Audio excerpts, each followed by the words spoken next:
Hello दोस्तों, स्वागत है आपके अपने YouTube चैनल ज्ञान गंगा में।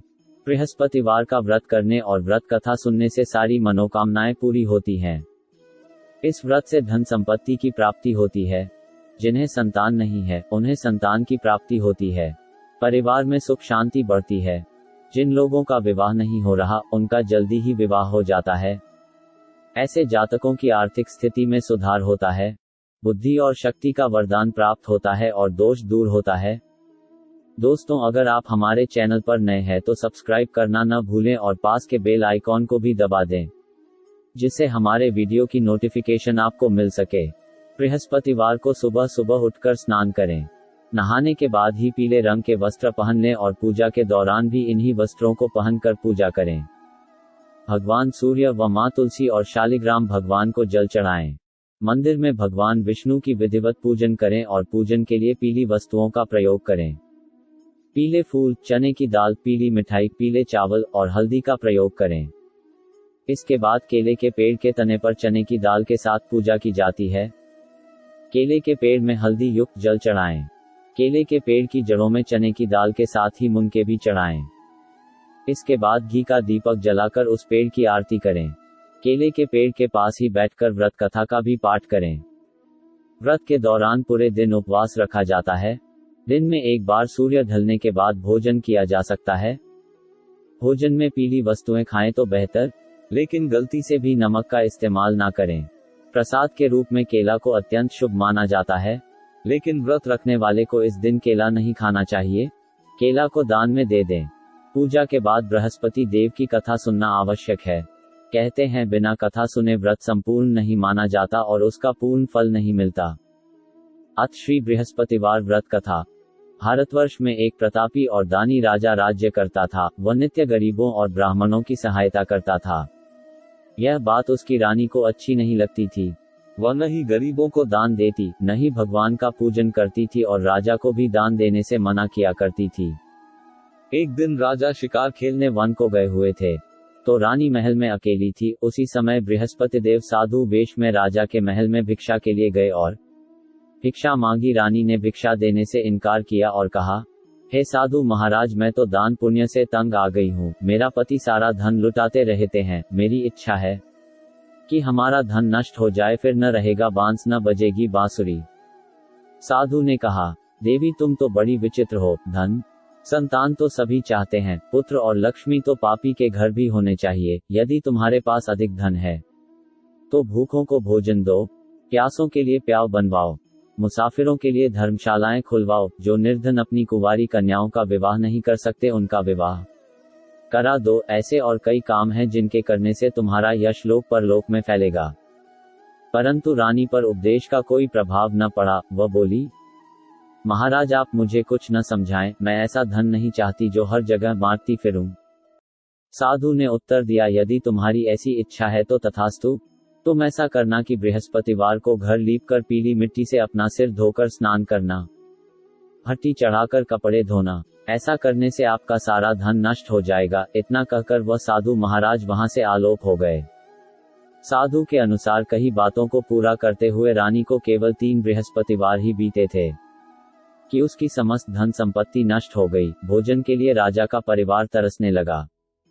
तब एक दिन राजा ने रानी से बोला कि हे रानी, तुम यहीं रहो, मैं दूसरे देश को जाता हूँ।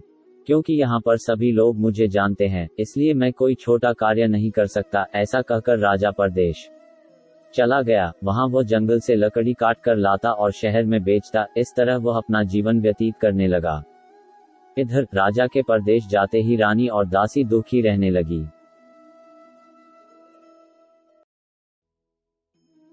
एक बार जब रानी और दासी को 7 दिन तक बिना भोजन के रहना पड़ा, तो रानी ने अपनी दासी से कहा, हे दासी, पास ही के नगर में मेरी बहन रहती है। वह बड़ी धनवान है। तू उसके पास जा और कुछ ले आ, ताकि थोड़ी बहुत गुजर बसर हो जाए। दासी रानी की बहन के पास गई।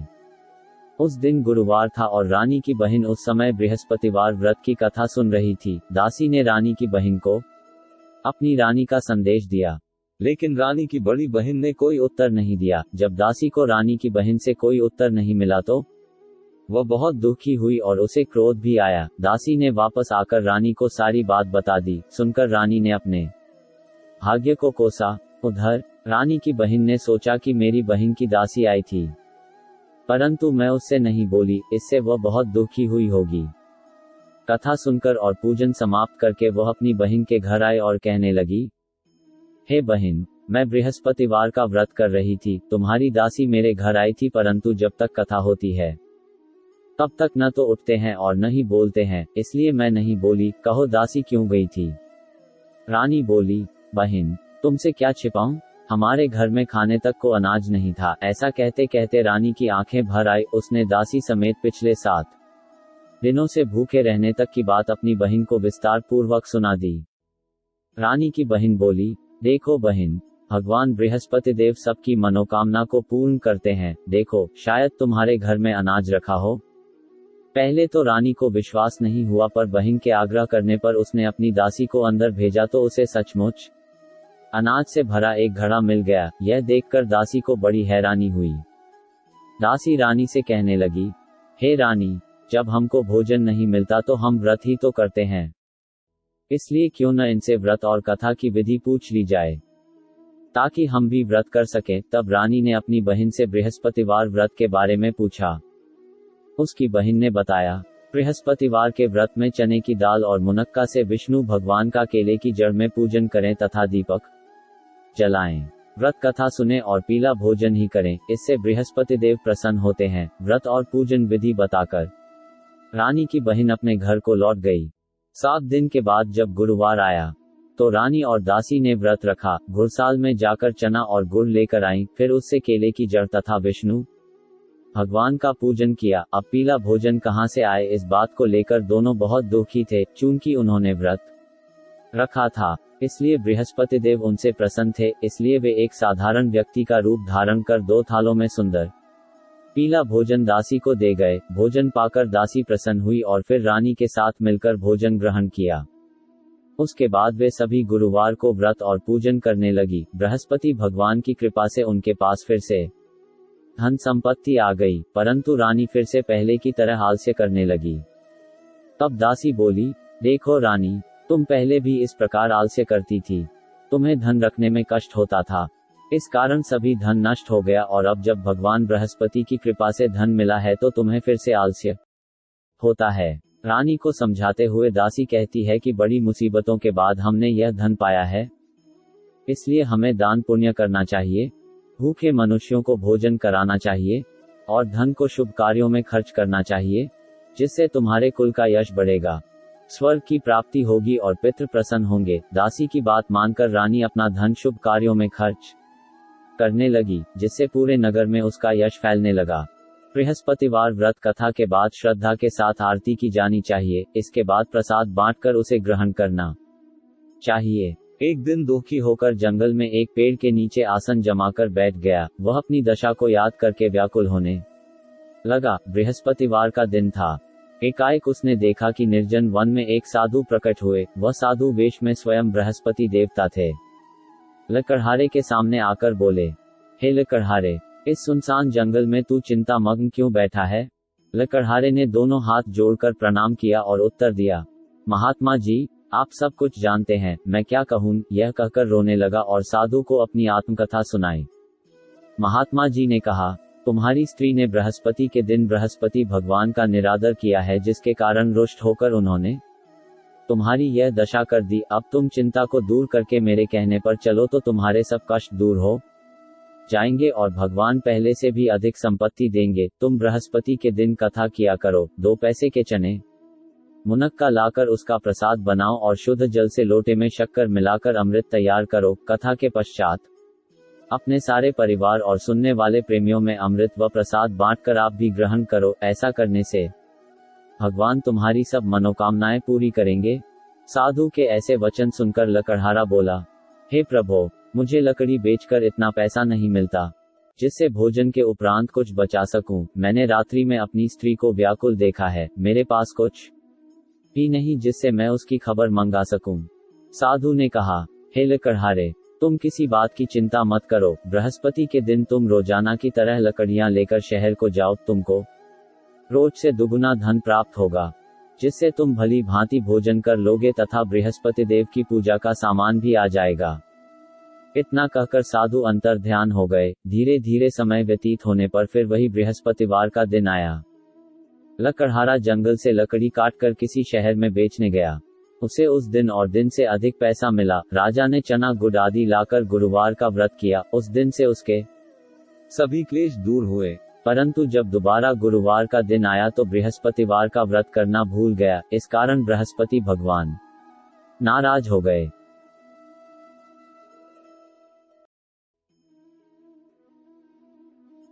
उस दिन उस नगर के राजा ने विशाल यज्ञ का आयोजन किया तथा शहर में यह घोषणा करा दी कि कोई भी मनुष्य अपने घर में भोजन न बनावे न आग जलावे, समस्त जनता मेरे यहाँ भोजन करने आवे। इस आज्ञा को जो न मानेगा उसे फांसी की सजा दी जाएगी। इस तरह की घोषणा संपूर्ण नगर में करवा दी गई।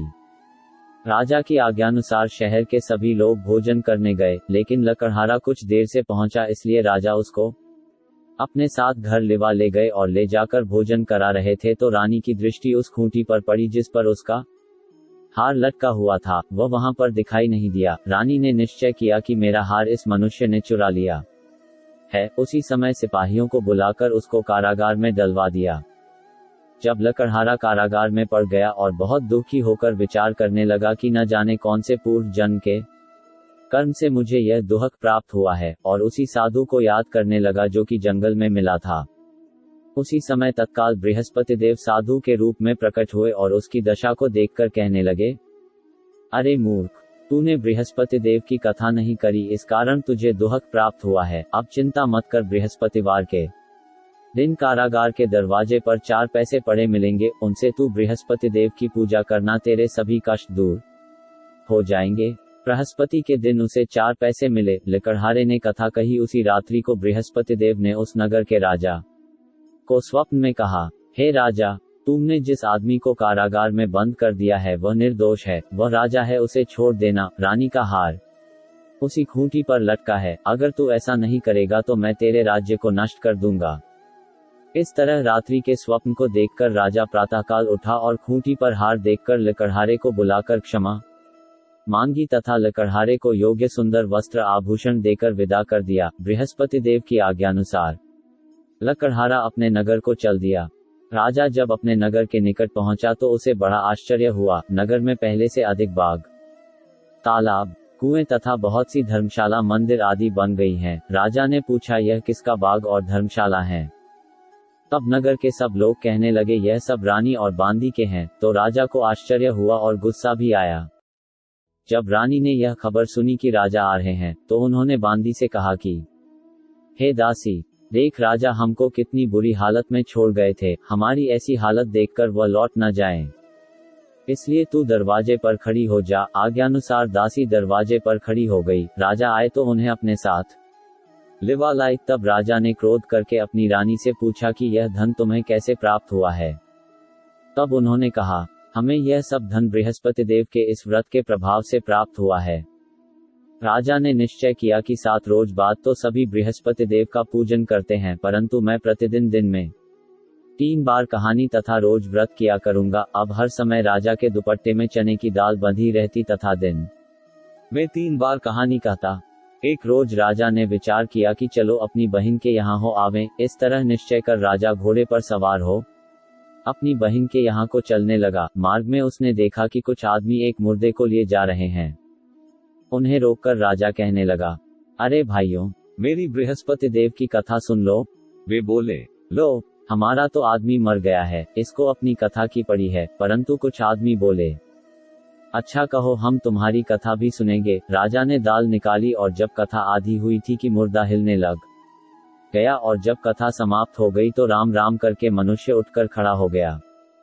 आगे मार्ग में उसे एक किसान खेत में हल चलाता मिला। राजा ने उसे देख और उससे बोले, अरे भैया, तुम मेरी बृहस्पतिवार की कथा सुन लो। किसान बोला, जब तक मैं तेरी कथा सुनूंगा तब तक 4 हरया जोत लूंगा, जा अपनी कथा किसी और को सुनाना। इस तरह राजा आगे चलने लगा। राजा के हटते ही बैल पछाड़ खाकर गिर गए तथा किसान के पेट में बड़ी जोर का दर्द होने लगा। उस समय उसकी माँ रोटी लेकर आई। उसने जब यह देखा तो अपने पुत्र से सब हाल पूछा और बेटे ने सभी हाल कह दिया तो बुढ़िया दौड़ी दौड़ी उस घुड़सवार के पास गई और उससे बोली कि मैं तेरी कथा सुनूंगी, तू अपनी कथा मेरे खेत पर चलकर ही कहना। राजा ने बुढ़िया के खेत पर जाकर कथा कही, जिसके सुनते ही वह बैल उठ खड़ हुए तथा किसान के पेट का दर्द भी बंद हो गया। राजा अपनी बहन के घर पहुंचा। बहन ने भाई की खूब मेहमानी की। दूसरे रोज प्रातःकाल राजा जगा तो वह देखने लगा कि सब लोग भोजन कर रहे हैं। राजा ने अपनी बहन से कहा, ऐसा कोई मनुष्य है जिसने भोजन नहीं किया हो, मेरी बृहस्पतिवार की कथा सुन ले। बहन बोली, हे भैया, यह देश ऐसा ही है कि पहले यहाँ लोग भोजन करते हैं, बाद में अन्य काम करते हैं। अगर कोई पड़ोस में हो तो देख आऊं। वह ऐसा कहकर देखने चली गई, परंतु उसे कोई ऐसा व्यक्ति नहीं मिला जिसने भोजन न किया हो। अतः वह एक कुम्हार के घर गई जिसका लड़का बीमार था। उसे मालूम हुआ कि उनके यहाँ 3 रोज से किसी ने भोजन नहीं किया है। रानी ने अपने भाई की कथा सुनने के लिए कुम्हार से कहा, वह तैयार हो गया। राजा ने जाकर बृहस्पतिवार की कथा कही, जिसको सुनकर उसका लड़का ठीक हो गया। अब तो राजा की प्रशंसा होने लगी। एक रोज राजा ने अपनी बहन से कहा कि हे बहन, हम अपने घर को जाएंगे, तुम भी तैयार हो जाओ। राजा की बहन ने अपनी सास से कहा। सास ने कहा, हाँ चली जा, परंतु अपने लड़कों को मत ले जाना, क्योंकि तेरे भाई के कोई औलाद नहीं है। बहन ने अपने भैया से कहा, हे भैया, मैं तो चलूंगी पर कोई बालक नहीं जाएगा। राजा बोला, जब कोई बालक नहीं चलेगा तब तुम ही क्या करोगी।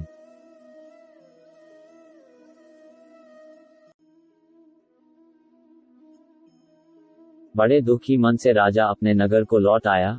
राजा ने अपनी रानी से कहा, हम निर्वंशी हैं, हमारा मुंह देखने का धर्म नहीं है और कुछ भोजन आदि नहीं किया। रानी बोली, हे प्रभो, बृहस्पति देव ने हमें सब कुछ दिया है, वह हमें औलाद अवश्य देंगे। उसी रात को बृहस्पति देव ने राजा से स्वप्न में कहा, हे राजा उठ, सभी सोच त्याग दे, तेरी रानी गर्भ से है। राजा की यह बात सुनकर बड़ी खुशी हुई।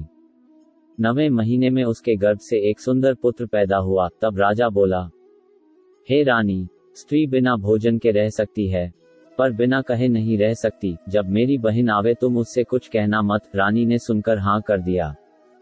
जब राजा की बहन ने यह शुभ समाचार सुना तो वह बहुत खुश हुई तथा बधाई लेकर अपने भाई के यहाँ आई। तभी रानी ने कहा, घोड़ा चढ़कर तो नहीं आई, गधा चढ़ी आई। राजा की बहन बोली, भाभी, मैं इस प्रकार न कहती तो तुम्हें औलाद कैसे मिलती। बृहस्पति देव ऐसे ही हैं, जैसी जिसके मन में कामनाएं हैं सभी को पूर्ण करते हैं। जो सद्भावना पूर्वक बृहस्पतिवार का व्रत करता है एवं कथा पढ़ता है अथवा सुनता है, दूसरों को सुनाता है, बृहस्पति देव उसकी सभी मनोकामना पूर्ण करते हैं। भगवान बृहस्पति देव उसकी सदैव रक्षा करते हैं। संसार में जो मनुष्य सद्भावना से भगवान जी का पूजन व्रत सच्चे हृदय से करते हैं तो उनकी सभी मनोकामनाएं पूर्ण करते हैं। जैसी सच्ची भावना से रानी और राजा ने उनकी कथा का गुणगान किया तो उनकी सभी इच्छाएं बृहस्पति देव जी ने पूर्ण की थी। इसलिए पूर्ण कथा सुनने के बाद प्रसाद लेकर जाना चाहिए। हृदय से उसका मनन करते हुए जयकारा बोलना चाहिए। बोलो बृहस्पति देव की जय, भगवान विष्णु की जय।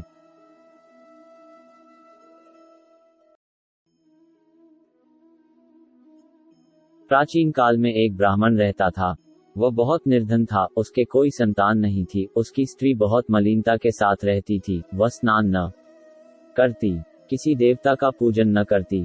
इससे ब्राह्मण देवता बड़े दुखी थे। बेचारे बहुत कुछ कहते थे किंतु उसका कुछ परिणाम न निकला। भगवान की कृपा से ब्राह्मण की स्त्री के कन्या रूपी रत्न पैदा हुआ। कन्या बड़ी होने पर प्रातः स्नान करके विष्णु भगवान का जाप व बृहस्पतिवार का व्रत करने लगी। अपने पूजन पाठ को समाप्त करके विद्यालय जाती तो अपनी मुट्ठी में जौ भर के ले जाती और पाठशाला के मार्ग में डालती जाती। तब ये जौ स्वर्ण के जो जाते लौटते समय उनको बीन कर घर ले आती थी। एक दिन वह बालिका सूप में उस सोने के जौ को फटक कर साफ कर रही थी कि उसके पिता ने देख लिया और कहा, हे बेटी, सोने के जौ के लिए सोने का सूप होना चाहिए। दूसरे दिन बृहस्पतिवार था। इस कन्या ने व्रत रखा और बृहस्पति देव से प्रार्थना करके कहा, मैंने आपकी पूजा सच्चे मन से की हो तो मेरे लिए सोने का सूप दे दो। बृहस्पति देव ने उसकी प्रार्थना स्वीकार कर ली। रोजाना की तरह वह कन्या जौ फैलाती हुई जाने लगी। जब लौटकर जौ बीन रही थी तो बृहस्पति देव की कृपा से सोने का सूप मिला, उसे वह घर ले आए और उसमें जौ साफ करने लगी।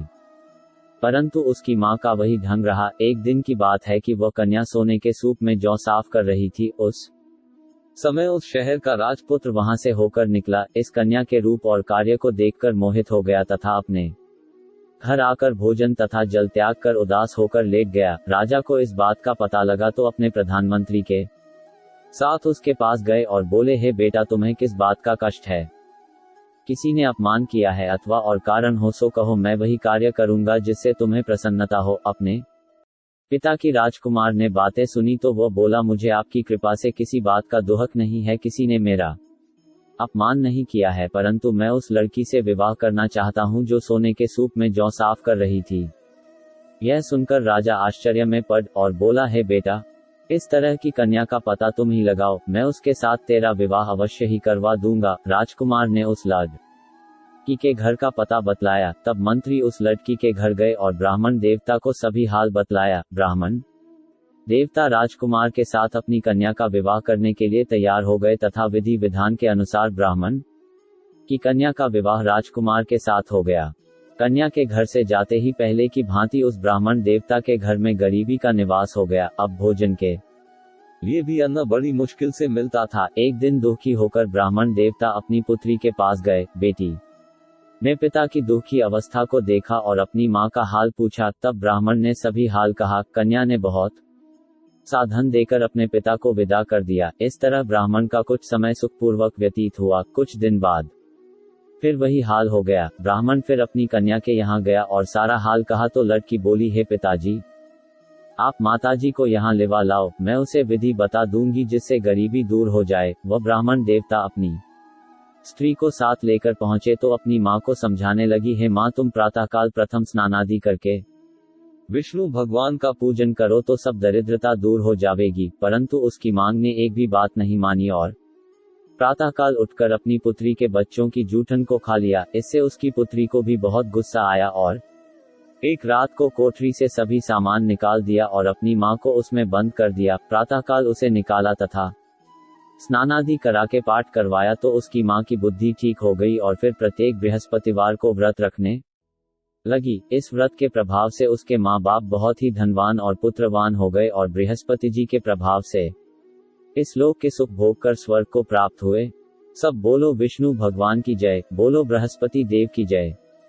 दोस्तों, आपको वीडियो कैसा लगा कमेंट में जरूर बताइए और चैनल को सब्सक्राइब करना न भूलें।